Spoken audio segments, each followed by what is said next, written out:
So you're searching for new cards. Which direction should you go? American Express or Capital One? Both great choices, but maybe you prefer simplicity over everything.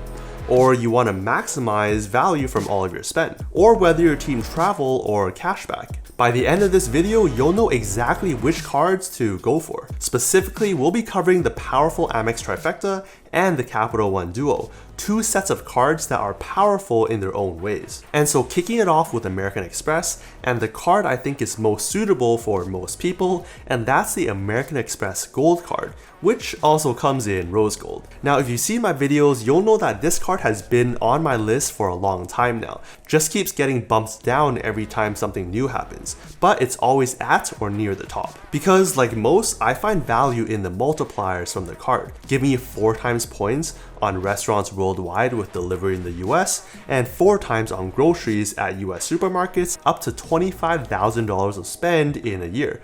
3 times on flights booked direct or through the portal, and just 1 times on everything else. But the 2 I want to focus on are the 4 times categories. It's pretty rare to see a card giving you such elevated multipliers on some broad common categories like dining and groceries. Because if you value Amex points at 2 cents per point like I do, which is entirely possible through their amazing travel partners, that's like a whopping 8% back in value. Yes, it does cost $250 a year to keep open, but you will have $10 a month or $120 a year of credit towards restaurants including Grubhub, Cheesecake Factory, Goldbelly, Wine.com, Milk Bar, and Shake Shack, as well as $10 a month or $120 a year towards Uber Cash, which you could use towards ordering food, whether delivery or pickup if you don't want to pay the extra fees, or riding Uber. If you do value both of these credits at the maximum $240, that'll bring the effective annual fee down to just $10. But I understand that's not for everyone.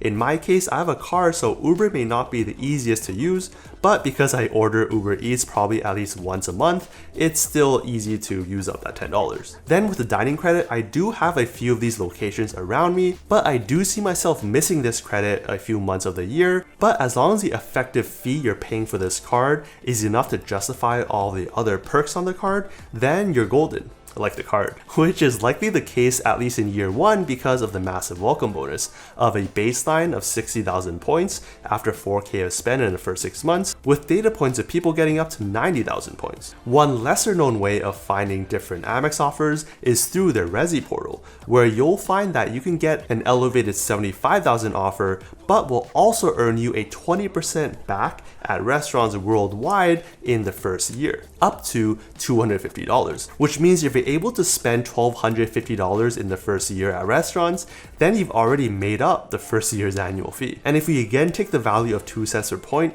the 75,000 points part of the welcome bonus could be worth upwards of $1,500. And another thing you might notice on the Resi site is an offer for card number 2 in the Amex Trifecta, and that's the American Express Platinum card, which has an even higher offer of 100,000 points after 8,000 of spend in the first 6 months, but will earn you 10 times points on up to 25K of restaurant spend in the first 6 months. For the bonus on the gold card, you'll probably hit that pretty easily, but here on the platinum card, unless you're taking clients out to eat like every day, it's probably going to be a hard time to hit. But of course, that's just the maximum. You're still getting 10 times points on all of your restaurant spend, which can be thought of as 20% back in value, which is pretty insane. But honestly, it kind of has to be that insane to justify the equally insane $695 in annual fees. This is definitely no beginner card, because although it can provide you a ton of value, it's going to take a lot of work to actually get that. Because whereas the gold card was more for everyday spending,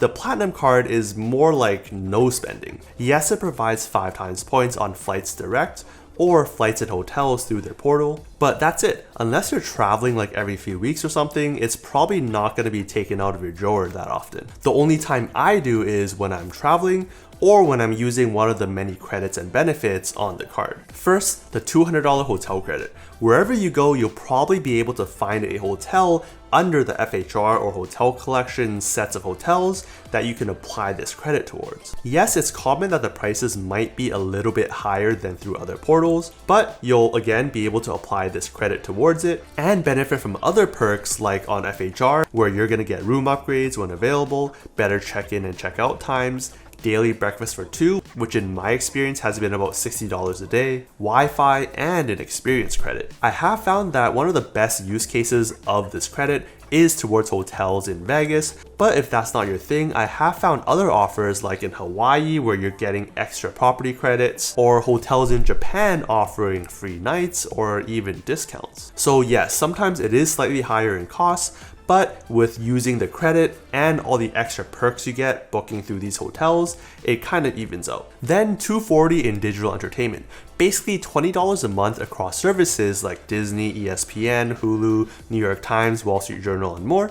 $155 to Walmart Plus, giving you free shipping with no minimums, same-day delivery of groceries, and more. $200 to Uber Cash, self-explanatory.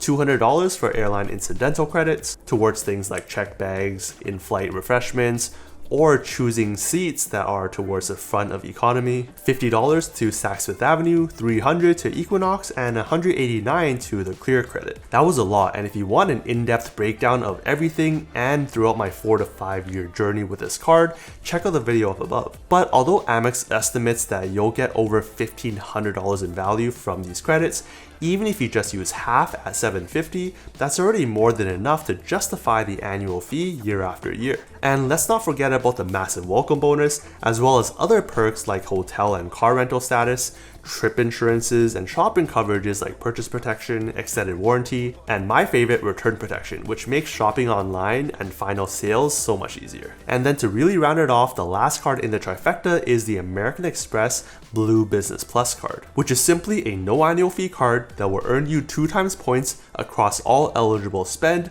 up to $50,000 in a calendar year. Basically, if you're not spending on travel, groceries, or dining, then you want to put that spend here to make sure you're still getting a good return for all of your spend. Because remember, all of these Amex MR points can be pooled and used together. Yes, this is a business card, but you're probably more eligible than you think. If you have a side gig, side income, or an intent to even start a business, then you probably qualify. So between the Amex Gold and the Amex Platinum, you have a card that earns you plenty of points for everyday spend, and then another card that gives you a variety of credits and perks to really elevate your shopping and travel experiences, with both cards offering credits to help offset that annual fee. But that's not all. If you have the corporate version of the card, you'll get statement credit towards these cards at $150 for the Platinum and $100 for the Gold, further lowering the bar you need to exceed for these cards to be worth it for you. Then with the Amex Blue Business Plus, you have all of your bases covered, ensuring that you're getting at least 2 cents per point for all of your spend. Yes, this setup has a high annual fee and does require more work than others, but if these credits fit your lifestyle or the categories fit your spending, or if you really want to maximize the value or increase your travel experiences, then this is the setup to go for. On the other hand, if you value more simplicity yet still want great value and arguably still elevated travel experiences, then the Capital One Duo might be better suited for you, with the first card being the Capital One Saver One card. This is a really powerful no annual fee card that will give you a solid 3% cashback across not only dining and groceries, but also entertainment and popular streaming services, with 5% back on hotels and car rentals through the portal, and 8% through Capital One Entertainment. And for a limited time, you'll get 10% back on Uber and Uber Eats spend, along with Uber One throughout November of 2024, which can really save you a lot of money if you're the type to order a lot of Uber Eats. But this card doesn't really have other credits to worry about. There is a relatively small $200 bonus after $500 of spend in the first 3 months,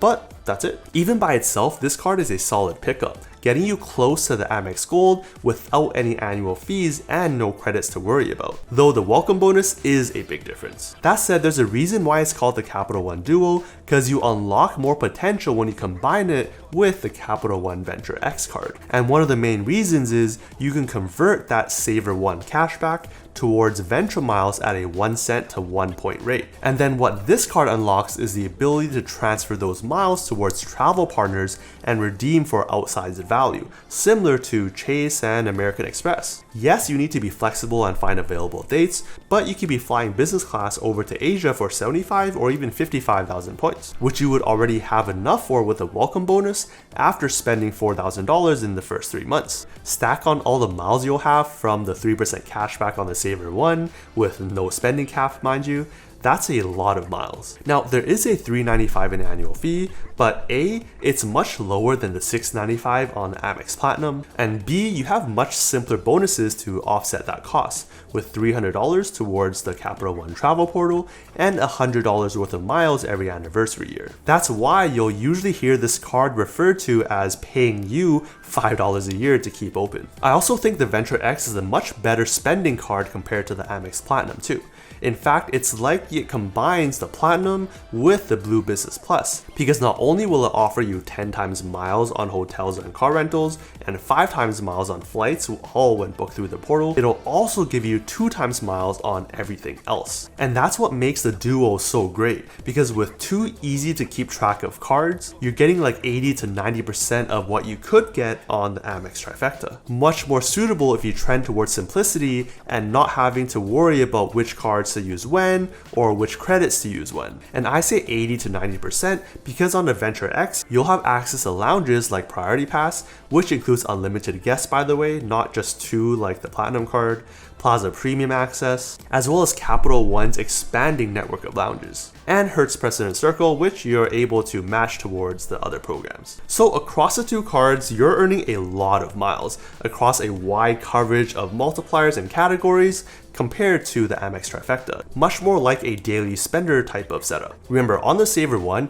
you can read that whole column as percent instead, so like 3% in groceries and dining. But you'll have the ability to swap that to miles instead, but not the other way around. Do note that once you convert them to the Venture Miles, you unlock the ability to use them towards transfer partners, but the cashback value is only 0.5 cents per point. So make sure you know what you're doing with those miles before you go through the process. Now, we talked a lot about redeeming and using the portals, but how are the experiences on the 2 portals? Well, from personal experience, I found that the Capital One portal is a better experience, where most of the prices are comparable to other outside portals. It could be because the Capital One travel portal has extra perks like flight drop protection within 10 days and under $50, adjusting hotel prices to be Expedia and other sites, and price match within 24 hours, and among others. But let's take a look at an example like Seattle to New York in February. Google has the lowest price at around $268, which if we search on the Capital One portal, which also tells you that you should wait for a better price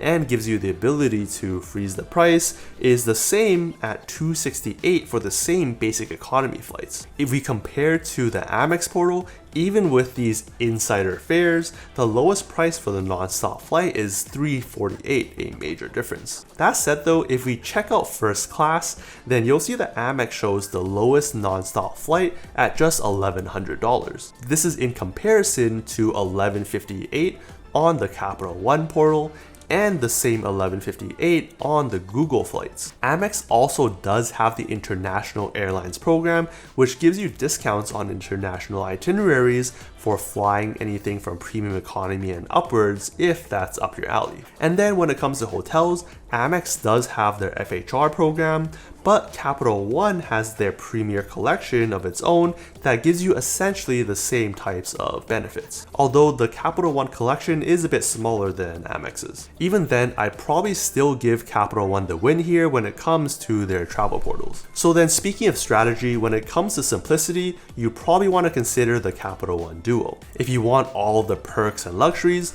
then consider the Amex Trifecta. But in reality, you really don't need to choose one or the other. Personally, I have a mix of cards. I have the Amex Platinum and the Venture X because I think they both have their strengths. That said, if you're just starting out, I would lean towards Capital One first because their cards are more friendly, if that makes sense, and easier to justify. People have also found it difficult to be approved for Capital One cards later on in their journey once they have too many cards. You'll also start the clock earlier for the new 48-month rule between welcome bonuses on these Capital One cards. Then if you can justify the Amex cards, slot them in when there are all-time high offers like $90K on the Gold or $150K on the Amex Platinum. And that's because Amex has a once-in-a-lifetime rule, meaning you're only eligible for the welcome bonus once in your lifetime per card.